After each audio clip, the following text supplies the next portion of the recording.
I will talk about how can you enable Tumblr TV tab on your app. We're going to figure out the installation or know how you can do that on your Tumblr app.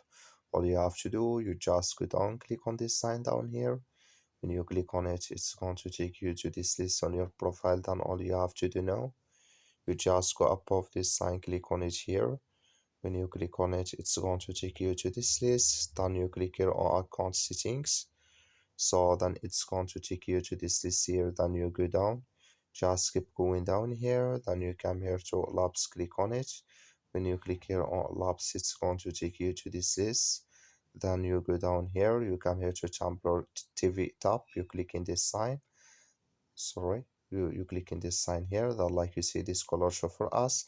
That's mean Tumblr TV tab enable with us now. That's all you have to do. Thank you for watching. Don't forget to support us by like and subscribe.